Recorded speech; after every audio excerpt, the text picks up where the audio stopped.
cambiar de tema, porque creo que fue ayer, ¿no?, que el presidente Andrés Manuel López Obrador bajó de la tarima y saludó a la colega Susana Carreño. Déjeme rescatar este momento de la mañanera, que para muchos que nos hemos solidarizado con Susana después del atentado que sufrió, que la dejó al borde de la muerte, nos ha parecido un gesto muy humano del presidente Andrés Manuel López Obrador. Échamelo, Adriana, si lo tienes, por favor. Cierre a las operaciones de carga en el aeropuerto Benito Juárez. Puedo saludar.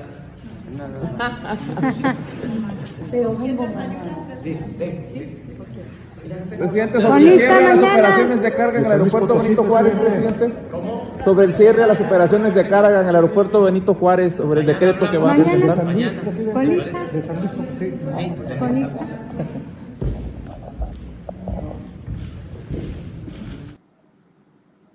Me da mucho gusto saludar a la colega Susana Carreño. Le agradezco que nos acompañe en este espacio libre como el viento. Susana, muy valiente, ha regresado a sus labores después del atentado que la dejó al borde de la muerte, periodista independiente a quien admiramos y respetamos. Susana, muy buenas noches y bienvenida a Sin Censura. ¿Cómo estás? Muy bien, gracias Vicente, y desde luego gracias a todo el auditorio. Efectivamente, ahora que transmitías estas imágenes, pues compartirte que el presidente me dijo, ¿cómo estás? ¿Te sientes bien? Gracias, presidente, estoy bien, le comenté. Y comentarte también que el mecanismo de protección a periodistas, pues ha estado muy al pendiente de mi persona, de mi seguridad.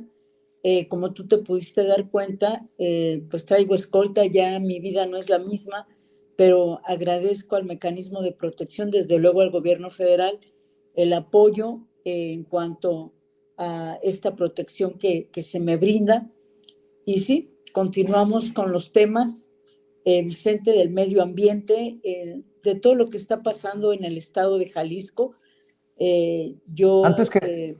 Antes que entremos a esos temas, mi querida Susana, para mí esto es importante, porque aquí no estamos jugando. Yo también soy beneficiario del mecanismo de protección a periodistas por las amenazas que hemos recibido. Tú ya fuiste víctima de un atentado. Y en este México en el que los grandes periodistas de los grandes medios, estos periodistas, muchos de ellos que incluso hemos señalado desde nuestra independencia de ser beneficiados por los sexenios anteriores, como el de Peña Nieto, en el que se repartieron más de 60,000 millones de pesos, algunos millones, no sé qué tantos, pero disfrazados, chayote disfrazado de publicidad oficial. Muchos acusan al presidente de pasante de dictador, de ser un peligro para la libertad de expresión, de atacar a la prensa por todo lo que dice el presidente y no se queda callado. Yo quiero escuchar tu opinión, porque tú estuviste al borde de la muerte por decir tu verdad, por expresar lo que investigas, por lo que piensas, y recibes este gesto que me parece muy humano del presidente.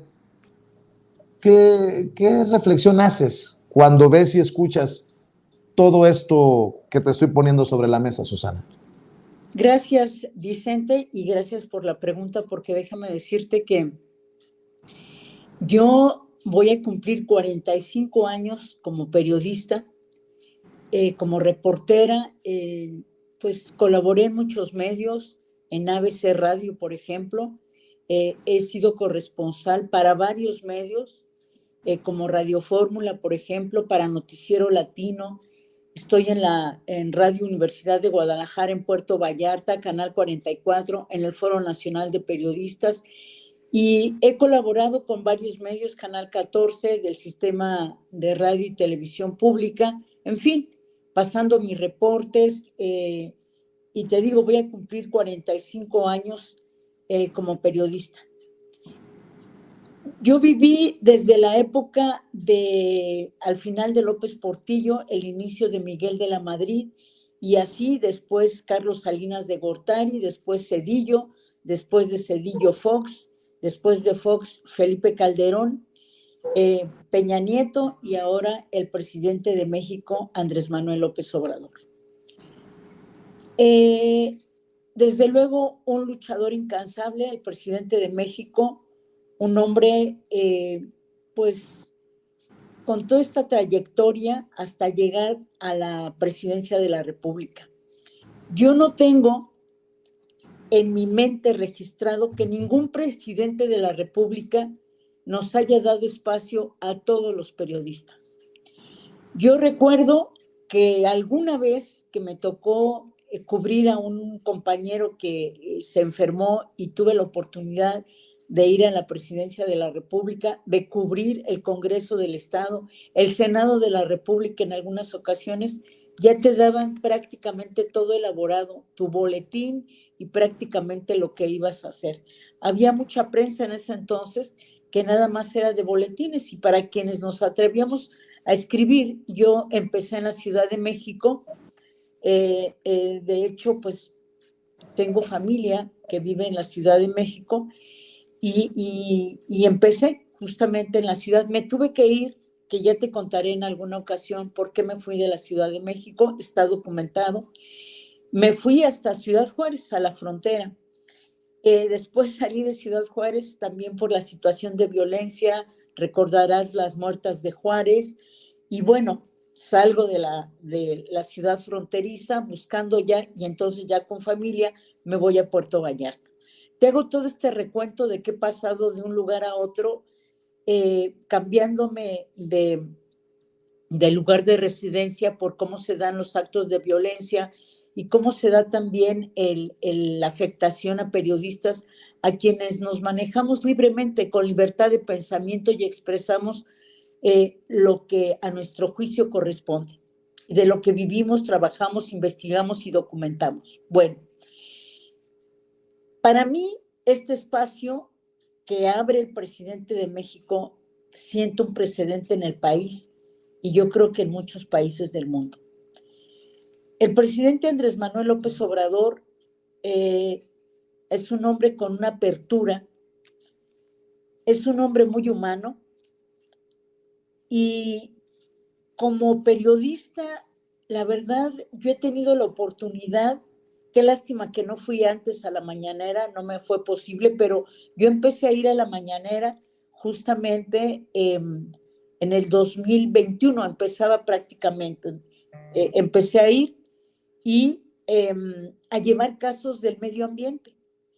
Y yo dije, pues voy a hacer un esfuerzo, voy a estar ahí, hice todo lo conducente, ya me dieron la cita, qué día podía ir y todo, porque uno tiene que registrarse, tiene que demostrar su trayectoria también, lo que uno está haciendo como periodista, enviar algunos trabajos, saber en qué medio está uno, qué hace, en fin, y todo lo hice como debe ser. Ya me dieron la fecha y me lo dieron para el 16 de julio. Entonces, yo le llevé el caso de, no sé si recuerdas, de que había situaciones de riesgo en Puerto Vallarta, y fui antes del derrumbe que hubo en el Desarrollo Serena en la calle Santa Bárbara, a decirle al presidente que pues esa zona estaba en riesgo, que los vecinos estaban muy preocupados. Inmediatamente me atendió, que te ponga María Luisa Albores, se va a comunicar contigo. Y bueno, pues salí de ahí muy pensativa, diciendo, ¿y realmente me van a hablar? ¿Y realmente va a suceder esto? Pues sí, quiero decirles, amigos del auditorio, Vicente, que ni bien salía yo de las instalaciones de ahí de donde realizan la conferencia de prensa, cuando recibo una llamada de Leti Ramírez, que en ese tiempo estaba en Atención Ciudadana. Me dice, le voy a pasar tus datos a la secretaria María Luisa Albores, ahorita te van a hablar, se quieren poner en contacto contigo. Me sorprendí. Así fue como yo tuve el primer contacto con Leti Ramírez. Inmediatamente, ¿qué te diré? A los 15, 20 minutos, recibo la llamada personalmente de la secretaria María Luisa Albores, quien me dice que se va a poner de acuerdo conmigo, que en un mes está en Puerto Vallarta, que va a ir con su equipo de trabajo. Pues no se llegó el mes. ¿Por qué? Porque el derrumbe, el deterioro que ya tenía esa área, ese desarrollo fue tal que hubo un derrumbe que fue conocido a nivel nacional e internacional. Llegó María Luisa Albores, se puso a trabajar con todo su equipo, Procuraduría Federal del Medio Ambiente, la Profepa, Sofemad, Protección Civil. Así también conocí a la titular de la Senapred, a Laura, a todos y cada uno de ellos, de la Profepa, de Sofemad. Los conocí en Puerto Vallarta, llegaron, recorrieron, como dicen, el territorio, y me sorprendí. Y dije, bueno, pues en parte por el derrumbe que había habido, pero ella me habló personalmente. Y allí empezaron los ciudadanos de ese sector de Conchachinas y de otros sectores de Puerto Vallarta, a los que ella ha atendido. Y quiero decirte, Vicente, que en estos días la secretaria ha tenido un trabajo intenso en Puerto Vallarta. Han estado también, como tú sabes, he estado dando cuenta de los edificios que se han construido, que le han mentido a la autoridad federal. En la Gaceta Ecológica 2022, por ejemplo, de la Secretaría del Medio Ambiente, ahí se publica el listado de ingreso de proyectos y emisión de resolutivos derivados de procedimientos de evaluación de impacto ambiental. Bueno, pues hay varios, y lo tengo aquí a la mano porque papelito habla, como dicen, aquí lo tengo, en donde hay edificios que, por ejemplo, reportan a la autoridad mintiendo, como el caso, que lo tengo aquí subrayado, que dice que va a construir 2 torres de 13 pisos cada una, y en realidad llevan 27 pisos cada una. ¡Ah, carambas! Así están las cosas, ¿eh? Entonces, pero yo para hacer esto, y otras cosas, con el apoyo de los ciudadanos que me hablan, que me dicen, oye, está pasando esto por aquí, está pasando esto por allá. Yo iba a cada uno de los lugares. Hay otro edificio que se llama Orchid, que también no cumplió la norma, edificios, desarrollos que no tienen el estudio de manifestación de impacto ambiental. Quiero comentarte algo que muy poca gente sabe, y te lo digo porque de 47 funcionarios en esto de la erradicación de la corrupción, de 47 funcionarios que han separado del cargo de la Semarnat en las 31 entidades o las diferentes ciudades que hay de la Semarnat en nuestro país, en cada estado de la República, han separado 47 funcionarios por irregularidades, por corrupción. Bueno, pues de esos 47, 15 salieron de Jalisco. Entre ellos, el que fungía como encargado delegado de Semarnat Jalisco, quien obviamente se prestó, él y otros funcionarios, a muchas cosas irregulares que ahora están brotando en desarrollos, en situaciones irregulares, con falta del cumplimiento de la ley. Puerto Vallarta, que es un destino maravilloso, que los empresarios, que toda la gente dedicada al turismo está haciendo su mejor esfuerzo porque este puerto se proyecte como fue en estas pasadas vacaciones, primeros lugares en ocupación de la hotelería, servicio, en fin, gastronomía, paseos y demás. Pero ¿qué está pasando con los servicios? Cuando había una residencia, una casa, y en ese lugar construyen una torre de 13, de 15, de 17, de 30 pisos. Se está colapsando en los servicios, el agua, ¿cómo CEAPAL va a dar esos servicios? ¿Cómo se va a brindar estacionamiento? En fin, todo lo que está provocando esta serie de situaciones, y que yo me quedé pensando, ¿se irá a actuar? La verdad, ya se había acudido a tantos secretarios del medio ambiente, a tantos que te puedo pasar posteriormente varios trabajos que se hicieron desde la época de Alberto Cárdenas Jiménez. Bueno, ha habido un saqueo, un despojo de áreas verdes tanto en Puerto Vallarta, pero también recientemente tú sabes que metieron a la cárcel a tres jóvenes por cuidar un parque, el Parque Huentitán, que la verdad pues no se merecían estos estudiantes estar en la cárcel justamente por cuidar. Ellos son Javier Armenta, Iván Cisneros y Alexis Rojas. Los vecinos de Huentitán, hace más de 10 años, formaron un consejo, una asociación de vecinos del Parque Huentitán, precisamente para defender su parque. Y bueno, ya viene otra generación para defender su área verde. Este parque se adquirió con recursos públicos por parte del gobierno, te estoy hablando de 1980, en la época de Flavio Romero de Velasco, se adquirió este predio que tenía como finalidad única, y así dicen los documentos que tenemos, construir un parque municipal. Pero fueron pasando las administraciones municipales. ¿Y qué pasó? Fueron pasando las administraciones municipales y por aquí tenemos una visita por atrás. Bueno, fueron pasando... No te preocupes, sé que estás en una casa en la Ciudad de México que no es necesariamente la tuya y desde donde haces tu trabajo en Jalisco. Así es. No te preocupes, mi querida Susana Carreño. Bueno. Al contrario, los agradecidos somos nosotros y seguramente la audiencia de Sin Censura está apreciando que compartas con nosotros toda esta información, porque si me permites preguntar aquí, ¿es todo esto, tu insistencia, tu no quitar el dedo del renglón, tus denuncias, tu participación en la mañanera lo que lleva a tu atentado? Así es. Mira, hay otro tipo de situaciones, todas tienen que ver con el medio ambiente, al daño que se le está haciendo. Imagínate, de pronto empezó a escasear el agua. ¿Y qué está pasando? Yo ya había hecho un reportaje como en el 2016 con respecto al puente, al pozo radial que se ubica en el río Ameca.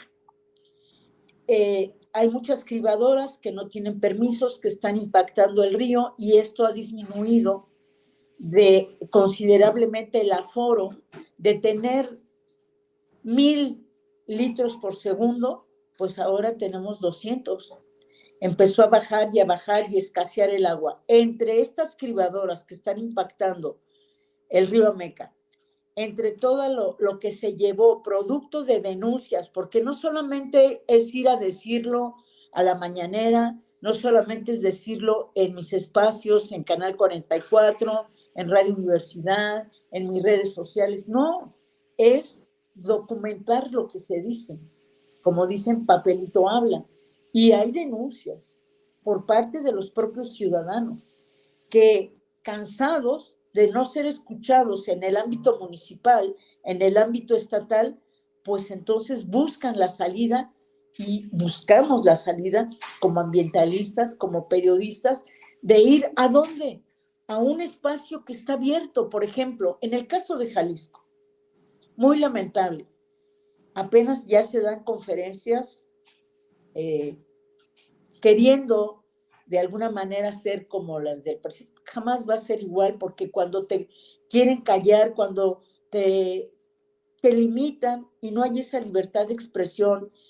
Yo lamento mucho a veces los exabruptos del gobernador de Jalisco, Enrique Alfaro, porque en estos casos que yo te comento, en su momento le dije, gobernador, ¿cuándo viene a tratar los problemas que urgen en Jalisco? Sí, cómo no, ponte de acuerdo con tal fulano, con el que funcionario que nunca te llama, funcionario que nunca atiende ni entiende a los ciudadanos. Y en el momento que vas a ese espacio que abre el presidente de la República y puedes llevar esa problemática y te escucha, y además que los funcionarios, porque no es la única, María Luisa Albores, que la verdad mis respetos para la secretaria, de su sencillez, su amabilidad con la que ha tratado a los ciudadanos. a mí como reportera, con un respeto, no se diga Rosa Isela, la secretaria de Seguridad, y así te puedo ir mencionando otros funcionarios como Román Meyer de la SEDATU. Muy poco trato he tenido con él, pero muy atento. Hay otros funcionarios que se tardan mucho, 3, 4 meses para dar respuesta. Tengo varios casos que después te comentaría con mucho gusto, pero hoy es el medio ambiente, es también la justicia, la impunidad que hay en el estado de Jalisco. Tengo aquí varias peticiones por parte de ciudadanos. Hay una que lastima mucho, Vicente, porque se trata, fíjate tú, porque tiene que ver con la cuestión inmobiliaria, tiene que ver con todo lo que está pasando y se debe de poner orden y le tiene que entrar el gobierno federal porque no vemos para cuándo el Estado resuelva. Mira, hay una solicitud de 500 familias, Vicente, 500 familias del estado de Jalisco, y te voy a mencionar los municipios, porque fueron víctimas de fraude, 500 familias. Te comento, enviaron un escrito al presidente a través de mi persona, porque se encuentran en diversas comunidades, fueron víctimas de fraude, quisieron comprar y dar el enganche para su pie de casa que les iban a construir, dieron su dinero y hasta la fecha no han recibido ni la casa ni el dinero. Y son 500 familias que se encuentran en los municipios de Tuxpan, Zapotlán el Grande, Tamazula, está también Tecatitlán, La Barca, Ayotlán, Colotlán, Huejuquilla el Alto, todos del estado de Jalisco, y que pues fueron a sorprenderlos. Tengo este documento, tengo varios que tienen que ver con viviendas, otro también de fraude por casas, otros que tienen que ver por la impunidad que hay, en la serie de componendas que hay en el Estado, gente que está viviendo momentos muy difíciles porque el Poder Judicial de alguna manera pues está, vamos a decirlo así, cooptado, de acuerdo a lo que nos comentan varios de los vecinos que hacen un llamado al presidente de México, Andrés Manuel López Obrador, porque requieren de su intervención. Hay casos de corrupción en lo que viene siendo el Poder Judicial en Jalisco, que permite el despojo y que permite muchas cosas. Reitero el caso de Huentitán, este caso donde, oye, son 13 hectáreas, ¿de cuánto estamos hablando? Y esto pretenden, fíjate, te voy a leer un dato muy interesante porque este dato que te voy a dar nos tiene que sorprender del tamaño del negocio, un megaproyecto inmobiliario que sirve a intereses particulares y que pretende la edificación, escuchen ustedes, la edificación de 1.300.000 metros cuadrados de construcción consistentes en un centro comercial, 9 torres de 25 niveles cada una con destino habitacional, 9 torres más, pero con 35 niveles cada una, también con destino habitacional, una torre de oficinas de 62 niveles, un edificio para un hotel y un área de estacionamiento de 3 niveles por debajo del nivel de la calle. Todo esto sobre el predio que es propiedad del pueblo. Este predio de 13 hectáreas que fue adquirido por el gobernador Flavio Romero, se adquirió para construir un parque, pero todas las administraciones municipales de Guadalajara están viendo en este predio un filón de oro, un negocio inmobiliario que no tengo el calificativo para darle a esto. No puede ser que no se tenga la sensibilidad por parte de quienes estuvieron en la presidencia municipal, las diferentes alcaldías en Guadalajara, y que esto no es personal, esto no es político, porque así lo quieren manejar, esto es de despojo. Y la gente de Jalisco lo que quiere es la intervención de la autoridad federal, que intervenga Semarnat, que intervenga Sedatu, que intervenga la Profepa, que intervenga quien tenga que intervenir, porque Mira, tengo aquí un documento, por eso te digo, siempre me gusta tener a la mano cualquier cosa que se me pida. Aquí tengo un documento y es en donde la verdad da indignación, ¿no? Porque este predio se lo estaban, obviamente, con una serie de situaciones a una empresa que se llama Sociedad denominada Mecano. Esta empresa, sabes de qué nacionalidad española, con sede en Valencia, España. Esta se la pasa como si fuera de su propiedad en totalidad, se la pasa a la empresa que ahora quiere hacer el desarrollo que está haciendo Iconia, ¿no? Esta cantidad que te mencioné, que quieren construir 1.300.000 metros cuadrados de construcción. Y el caso de Guadalajara, el caso de Vallarta, que vendieron patrimonio municipal, administraciones semesistas. Por eso luego cuando uno los escucha, se sorprende uno del discurso que tienen, que dista mucho de la realidad. Tanto en Puerto Vallarta como en Guadalajara, y ahora te documento sobre este otro caso de viviendas en diferentes municipios del estado. Y tengo mucho más, tengo mucho más documentado. Déjame preguntarte, Susana, ¿cuántos años me dijiste que tienes en este estilo de vida, en esta labor? 45. ¿Hasta dónde, Susana? ¿Hasta dónde? Te pregunto porque casi te cuesta la vida decir la verdad, casi te cuesta la vida exponer todos estos casos. ¿Hasta dónde? Tú sabes que yo te respeto, que te admiro, que aquí en Sin Censura siempre puedes venir a exponer los casos que así los consideres, pero los que andamos a la mitad del camino de una carrera recorrida como la tuya, nos preguntamos hasta dónde vale la pena ir, estirar la liga. ¿Cómo te sientes? ¿Segura ahora que eres beneficiaria del mecanismo de protección? ¿Cómo ha impactado el atentado en tu contra? ¿Qué es lo que ha pasado? ¿Quieres hablar de eso? Con mucho gusto. Mira, déjame decirte, nunca imaginé que esto fuera a llegar a tal grado. Me dieron por muerta, Vicente, amigos del auditorio, me dieron por muerta.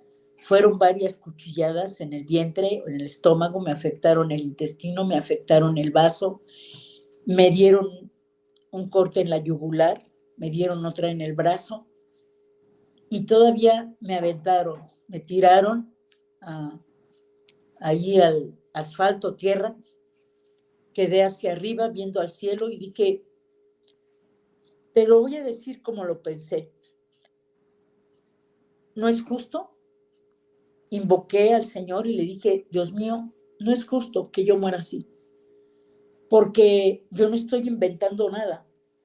Ha dicho el gobernador del estado, no sé de dónde sacan las notas los periodistas, ¿no? Pues yo no sé los que él conoce, él me conoce bien y yo todo lo documento, todo lo investigo. Aunque me lleve tiempo hacer mi nota, no importa, pero está sustentada. Y en ese momento yo decía, no merezco morir de esta manera. Y yo estaba plenamente segura que iba a morir, porque con esta mano me tapaba yo la yugular, con la otra el estómago y veía la sangre. Y me dirigí al Creador y le dije, no es justo que yo muera así, pero si es tu voluntad, que así sea, en tus manos encomiendo mi espíritu.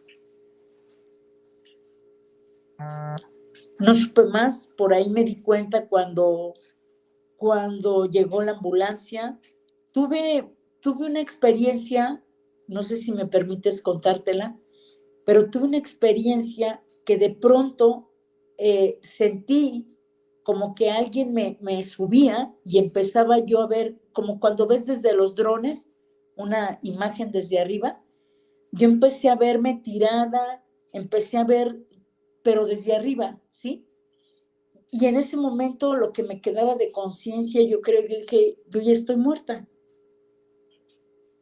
Ya después alcancé a oír al de la ambulancia que me preguntó mi tipo de sangre y alcancé a decirle O positivo.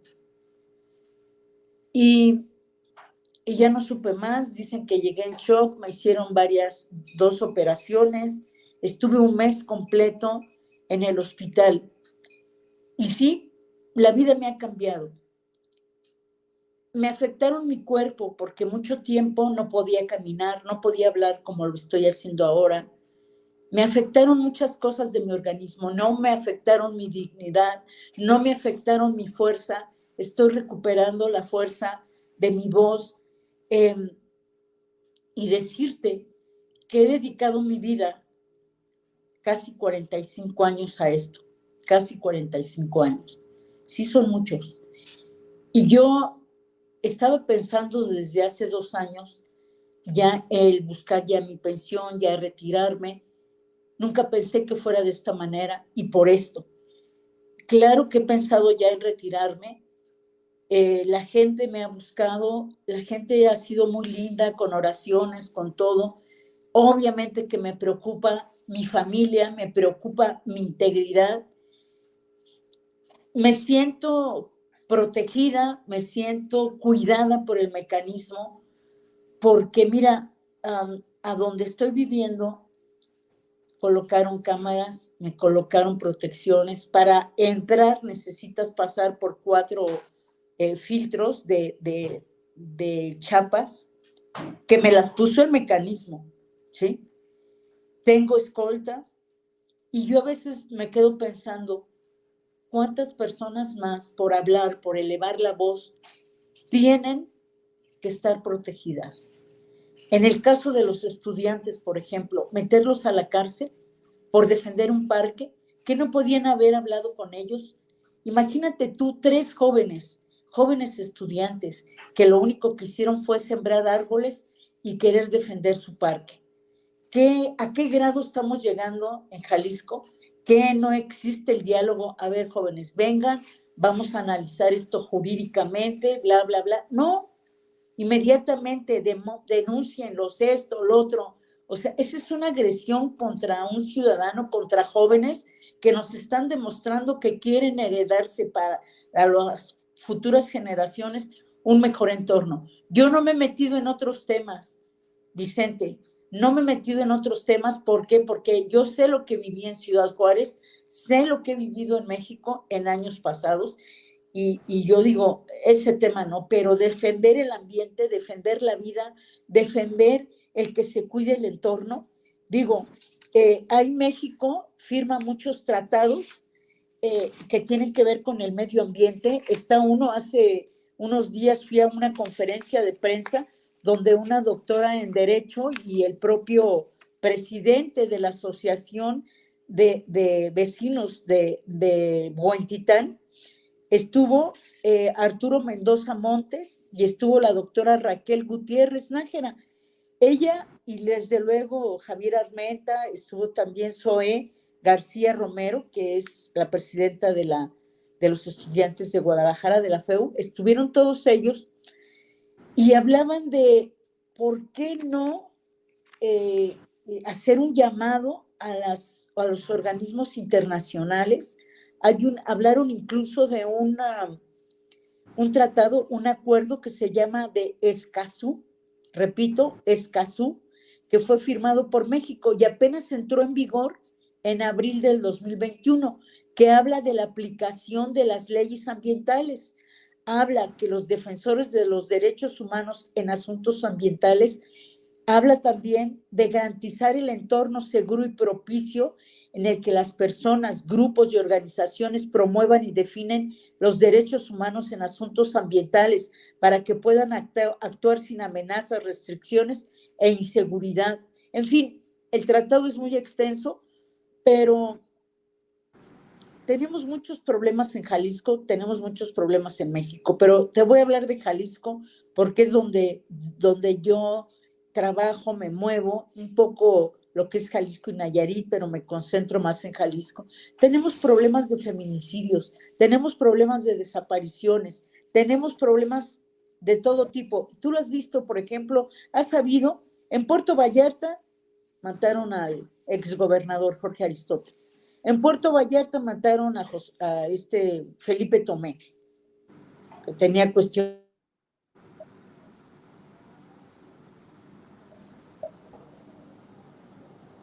Bueno, creo que hemos perdido la conexión con Susana Carreño, quien hacía un recuento de las situaciones en Jalisco. Vamos a ver si regresa.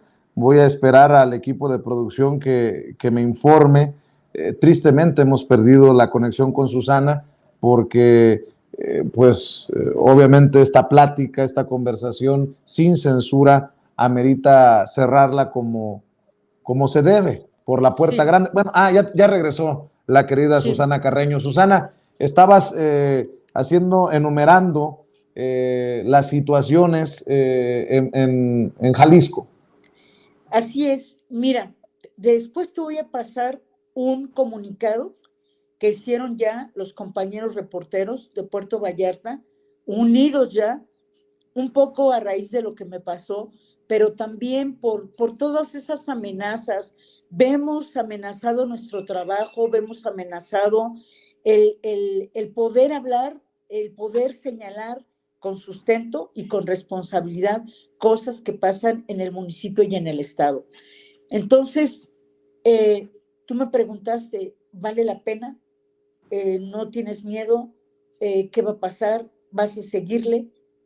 Mira, lo pensé en la opción de callarme, retirarme,